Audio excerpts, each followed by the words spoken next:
तो चलिए इस वीडियो में हम बात करेंगे आर्थिक प्रणालियों की, यानी इकोनॉमिक सिस्टम। जैसा कि इसके पहले वीडियो में बता चुके हैं, आर्थिक प्रणालियों की जरूरत क्या पड़ी, आर्थिक प्रणालियां हैं क्या। तो आर्थिक प्रणालियां का समझिए सीधा सीधा मतलब ये है कि एक देश में जो भी चीजें हैं उसको कैसे लोगों को बांटा जाए। जैसे घर में अगर देखते होंगे सब्जी रोटी बनती है तो लोगों को बांटी जाती है ना, जिसको जितनी भूख होती है उस हिसाब से बांटी जाती है। कभी कभी क्या होता है, सबको समान रूप से चीजें बांटी जाती हैं। कुछ चीजें जैसे मिठाई वगैरह आती है तो सबको बराबर बांटी जाती है, लेकिन रोटी सब्जी जिसको जितनी भूख है उतनी दी जाती है। क्यों? यही से शुरुआत होती है इन प्रणालियों की। ये तो घर की बात हो गई, जब देश की बात करेंगे तब कैसे बांटेंगे। तो देखिए, अगर हम बात करें आर्थिक प्रणालियां,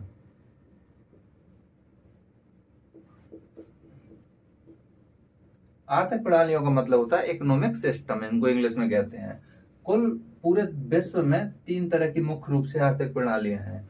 यानी एक देश की सरकार अपने लोगों को क्या क्या बांटे, कैसे बांटे, इसके 3 तरीके हैं, ये समझ लीजिए। पहले तरीकों को कहते हैं पूंजीवादी, इसी को कहते हैं पूंजीवादी अर्थव्यवस्था। तो समझिए, पूंजीवादी का मतलब होता है, इसको कहते हैं इंग्लिश में कैपिटलिज्म इकोनॉमी। पूंजीवादी का मतलब होता है, इसमें सरकार कहती है कि भाई साहब हमें कोई संपत्ति नहीं चाहिए, हमारा किसी संपत्ति पर कोई अधिकार नहीं है। आप लोगों की जितनी औकात हो उस हिसाब से आप लोग काम करें, और जितना काम करें उतना उस हिसाब से रुपए लें और संपन्न रहें। अगर आपकी हैसियत साइकिल में यात्रा करने की है तो आप साइकिल में यात्रा करें, आपकी हैसियत अगर प्लेन में यात्रा करने की है तो आप प्लेन में यात्रा करें। सरकार कहती है हमारी कोई संपत्ति नहीं है, आप लोग उद्योग धंधे लगाओ अपने अपने खूब बड़े बड़े, कोई दिक्कत नहीं। बस सरकार को एक टैक्स देते रहना, उस टैक्स से सरकार अपनी जरूरतें पूरी करेगी, जैसे रक्षा के क्षेत्र में या फिर जो करना है उसको। तो पूंजीवादी अर्थव्यवस्था में मुख्य रूप से ध्यान रखना, संपत्ति पर सरकार का कोई अधिकार नहीं होता है, या फिर बहुत कम अधिकार होता है, एकदम थोड़ा। तो यही होती है पूंजीवादी अर्थव्यवस्था। इसमें स्वतंत्र रूप से छोड़ दिया जाता है कि जिसका जो मन उद्योग धंधे लगाए, बढ़िया तरीके से व्यापार करे, व्यवसाय करे। सरकार किसी को एक फूटी कौड़ी नहीं देगी, सरकार ठेका नहीं ली है किसी को रोटी खिलाने का। सरकार कहती है आप क्षमतावान है, सक्षम है, आप उद्योग धंधे लगाएं, जो भी काम काज करें, रुपए कमाएं और आराम से खाएं, अच्छी जिंदगी जिए। ये होती है पूंजीवादी अर्थव्यवस्था, जो कि पहले दुनिया के जो देश हैं उनमें पाई जाती है। अब पहले दुनिया के देश कौन से हैं? तो पहले दुनिया के देश का मतलब है आज के डेट में जो बड़े बड़े देश देख रहे हो, जो संपन्न है, जो विकसित देश हैं, वो यही है। जैसे पहले दुनिया के देश का मतलब होता है जिसमें पूंजीवादी अर्थव्यवस्था है। अमेरिका, ब्रिटेन, जापान, ऑस्ट्रेलिया, ये जो देश देख रहे हो ये सब क्या हैं? ये सब हैं पूंजीवादी अर्थव्यवस्था वाले, पहली दुनिया। इनको पहली दुनिया क्यों कहते हैं? इसलिए कहते हैं क्योंकि याद होगा 1945 के बाद से एक शीत युद्ध शुरू होता है। शीत युद्ध में पूरी दुनिया 2 भागों में बट गई। एक वो गुट था जिसका नाम था अमेरिका के नेतृत्व वाला नाटो, इन सभी देशों ने पूंजीवादी अर्थव्यवस्था अपनाई। और दूसरा गुट था सोवियत संघ के नेतृत्व वाला, जिसको कहते थे वार्सा पैक्ट। इसके बारे में पढ़ेंगे वर्ल्ड हिस्ट्री में। तो सोवियत संघ के साथ जो देश थे उन्होंने अपनाई दूसरी अर्थव्यवस्था, उसका नाम है समाजवादी अर्थव्यवस्था। अब जैसा कि नाम से स्पष्ट हो रहा है, समाजवादी, समाजवादी का मतलब होता है इसमें समाज के हित की बात की जाएगी। सरकार कहती है कि अगर हम किसी भी चीज पर अपना नियंत्रण नहीं रखेंगे तो इसमें जो अमीर है वो और अमीर होता जाएगा, और जो गरीब है बेचारा और गरीब होता जाएगा। अब अपने मोहल्ले में ही देखते होगे, कोई अमीर है तो उसके घर की स्थिति दिनों दिन सुधरती जाती है, और जो गरीब है तो उसकी स्थिति और कमजोर होती जा रही है। आंकड़े भी ऐसे ही आ रहे हैं। कहा जाता है कि पूरी दुनिया की संपत्ति जो है उसका अधिकांश भाग मुट्ठी भर लोगों के हाथ में है। ये क्या हो रहा? इसी के चलते तो सरकार कहती है समाजवादी अर्थव्यवस्था में कि संपत्ति पर किसी व्यक्ति का अधिकार नहीं होगा, सारी की सारी संपत्ति किसकी होगी? जमीन जायदाद प्रॉपर्टी सब कुछ सरकार की। और सरकार हर किसी को कितना देगी? जितना उसके लिए आवश्यक है।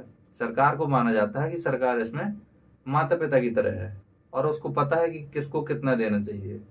तो इसमें क्या होता है, ऐसी अर्थव्यवस्था जिसमें लोग क्या करते हैं, चाहे जितना काम करें उनको दिया उतना जाएगा जितना उनको जरूरी है।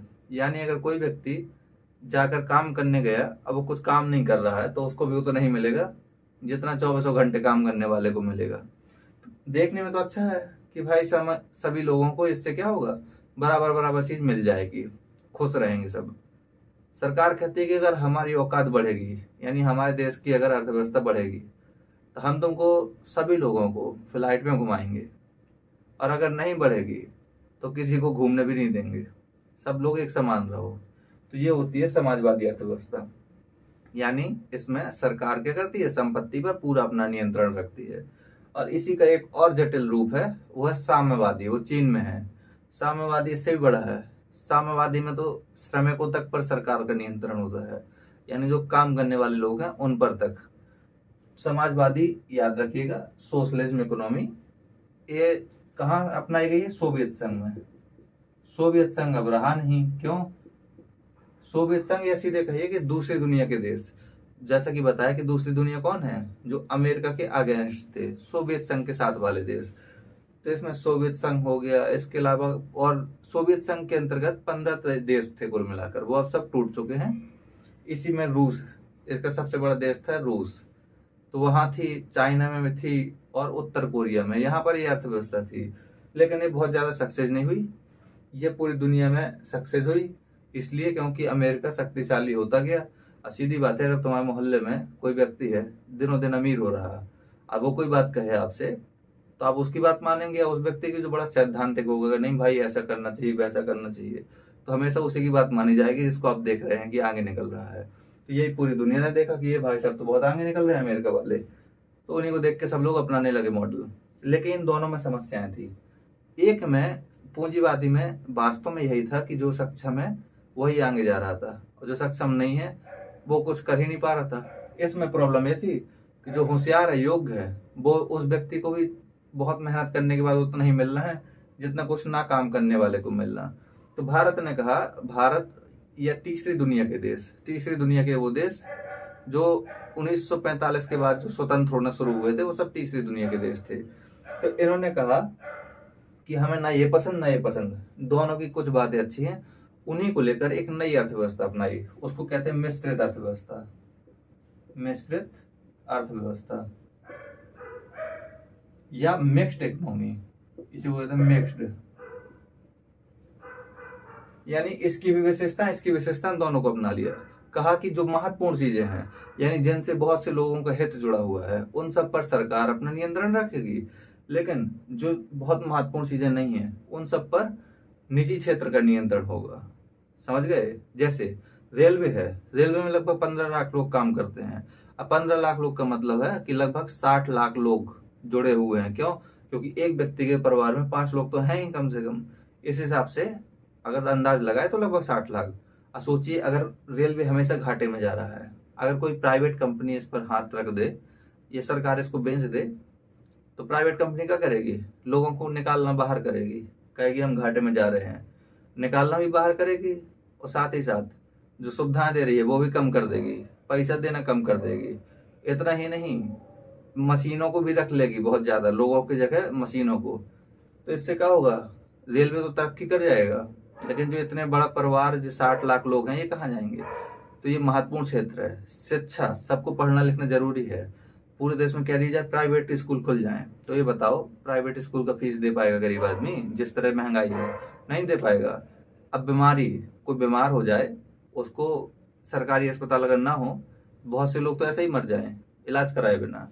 तो सरकार जो महत्वपूर्ण चीजें होती हैं देश के लिए, लोगों के लिए, बहुत ज्यादा लोग जुड़े होते हैं इससे, या बहुत ज्यादा लोगों के लिए जरूरी होती है, उन सबको सरकार अपने हाथ में रखती है। बाकी कहती है कि तुम लोग अपने अपने उद्योग धंधे भी लगाओ आराम से, क्योंकि वो भी जरूरी है। इससे क्या होता है? प्रतिस्पर्धा भी रहती है। यानी इसकी विशेषताएं, इसकी विशेषताएं दोनों ही ले ली, ये बनी मिश्रित अर्थव्यवस्था। ये सबसे पहले अपनाया था फ्रांस। फ्रांस ने सबसे पहले इस अर्थव्यवस्था को अपनाया।